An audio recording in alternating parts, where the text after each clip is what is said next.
A hipótese heterotrófica. Segundo essa hipótese, os primeiros organismos eram estruturalmente muito simples, sendo de ser de se supor que as reações químicas em suas células elas também eram simples. Eles viviam em um ambiente aquático, rico em substâncias nutritivas, mas provavelmente não tinha oxigênio na atmosfera, nem dissolvido na água dos mares.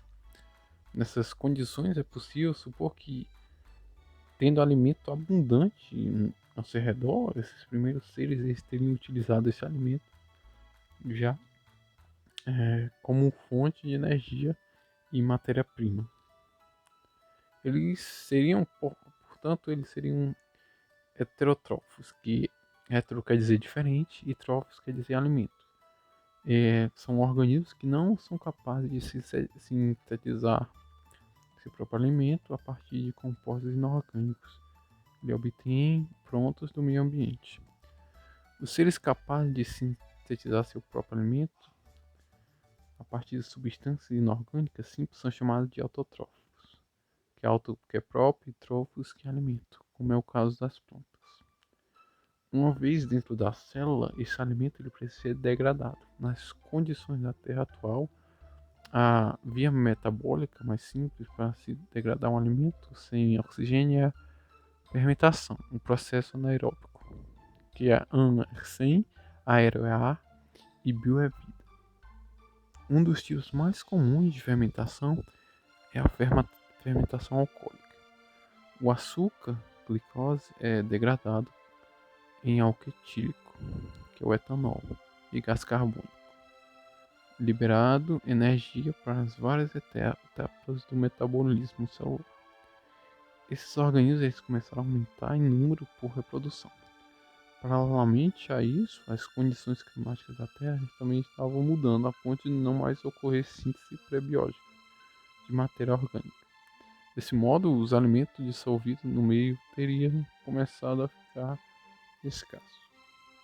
Com o alimento reduzido e um grande número de indivíduos nos mares, deve ter havido muita competição e muitos organismos eles teriam morrido por falta de alimento. Ao mesmo tempo, ele teria se acumulado CO2 no ambiente. Acredita-se que nesse novo cenário teria ocorrido o surgimento de alguns seres que são capazes de captar a luz com o auxílio de pigmentos como a clorofila. A energia da luz teria sido utilizada para a síntese de seus próprios alimentos orgânicos, a partir de água e gás carbônico. Aí teriam surgido assim os primeiros seres autotróficos, os seres fotossintetizantes, que foto quer dizer luz e síntese é em presença de luz, né? Foto, luz, síntese em presença de luz. E não competiam com os heterotróficos e assim eles proliferaram muito. Esses primeiros seres fotossintetizantes eles foram fundamentais na modificação da composição da atmosfera. Eles introduziram oxigênio no ar e a atmosfera ela teria passado de redutora a oxidante. Até os dias de hoje, são principalmente os seres fotossintetizantes que matam os níveis de oxigênio, que mantêm, né, os níveis de oxigênio na atmosfera, o que é fundamental para a vida do nosso planeta. Em condições de baixa disponibilidade de moléculas orgânicas no meio, esses organismos aeróbicos eles teriam grande vantagem sobre os fermentadores. Havendo a disponibilidade de oxigênio, foi possível a sobrevivência de seres que desenvolveram reações metabólicas complexas, capazes de utilizar esse gás na degradação do alimento. Surgiram então os primeiros seres aeróbicos, que realizam a respiração. Por meio da respiração, o alimento, especialmente o açúcar, glicose, é degradado em gás carbônico e água, liberando muito mais energia para a realização das funções vitais do que na fermentação. A, fermenta a fermentação, né, a fotossíntese e a respiração, elas permaneceram ao longo do tempo e ocorrem nos organismos que vivem atualmente na Terra. Todos os organismos eles respiram ou fermento, mas apenas alguns respiram e fazem a fotossíntese. A questão do surgimento da vida na Terra ainda continua uma incógnita para os cientistas. A hipótese autotrófica ela diz que os primeiros seres vivos eles produziam seu próprio alimento, assim como as plantas atuais. Entretanto, essa hipótese não consegue explicar muito bem como esses seres surgiram. Eles conseguiram se desenvolver, na verdade. Essa hipótese é a menos defendida na comunidade científica, justamente pela falta de respostas. Para os defensores dessa proposta, a vida não teria surgido em mares rasos e muito quentes. Ela teria sido impossível a vida primitiva sobreviver.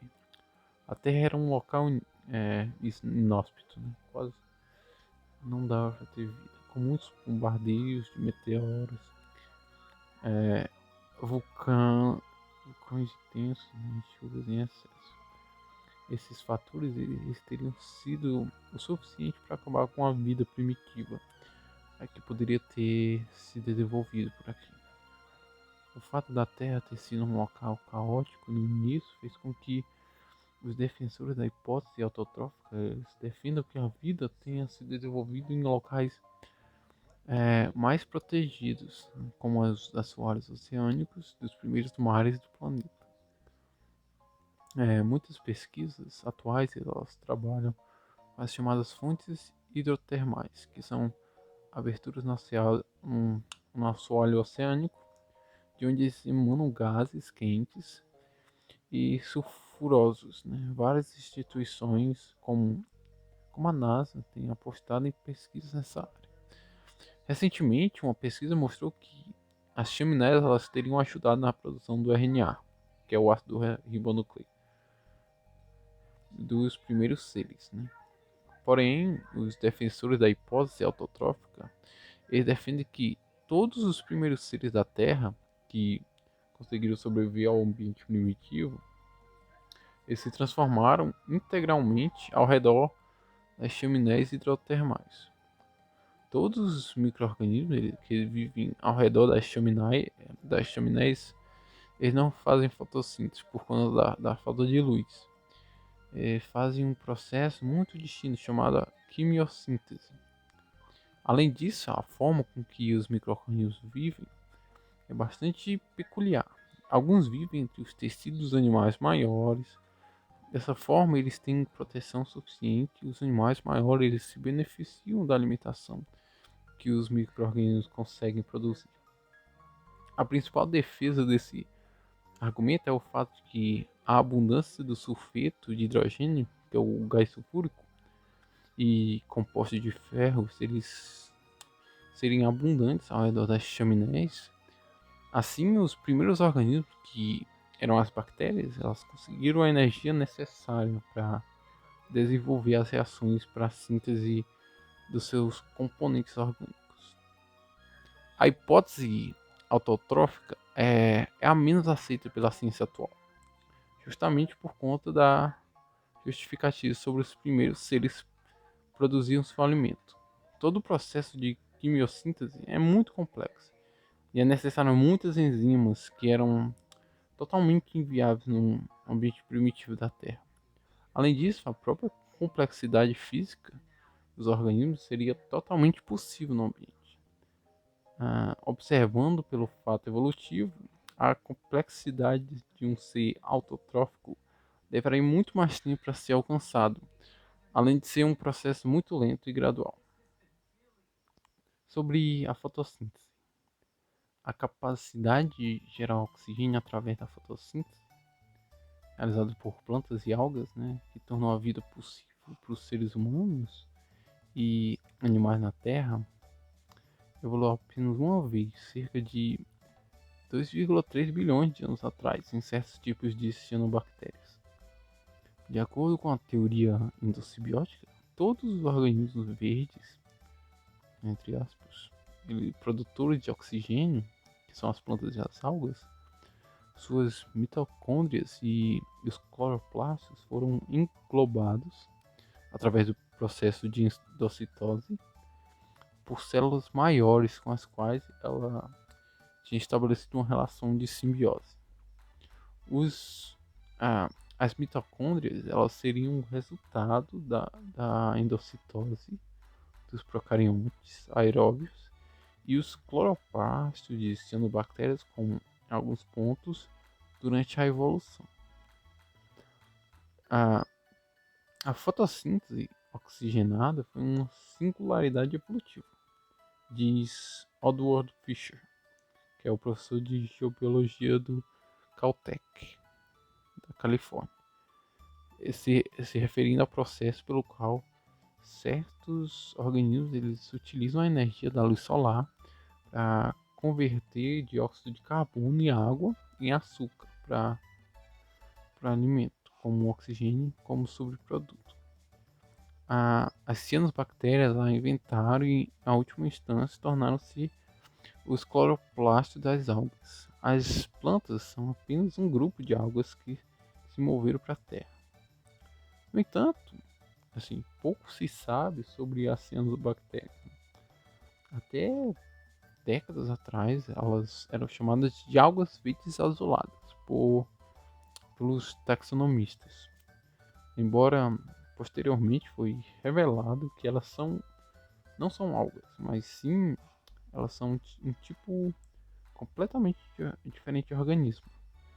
Essa falta de compreensão, né, taxonômica faz o enigma da evolução dela ser quase impossível de saber como aconteceu.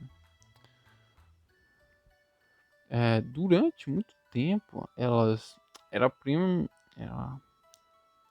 apenas no seu próprio grupo, né? Elas não tinham nenhuma resposta de onde elas vinham ou sobre qual os organismos elas estavam relacionadas.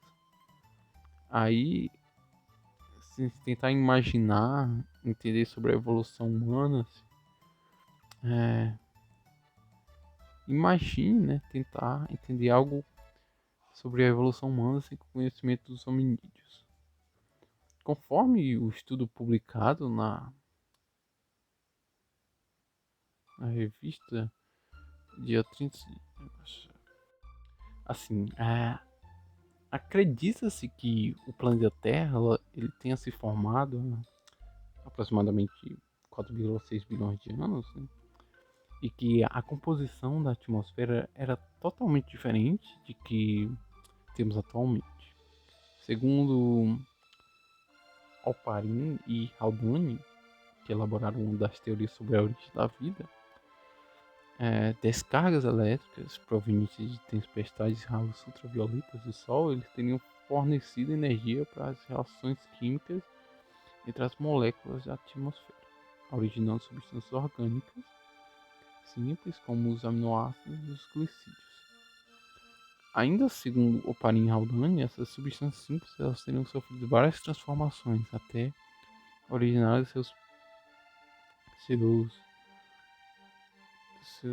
seus seres vivos semelhantes aos procariontes que conhecemos atualmente. Se deduz, né, que o primeiro ser vivo que habitou a Terra conseguia sobreviver através da absorção de moléculas simples que se encontravam dissolvidas na água. E como não havia oxigênio na atmosfera, esses organismos eles deviam conseguir energia através da fermentação.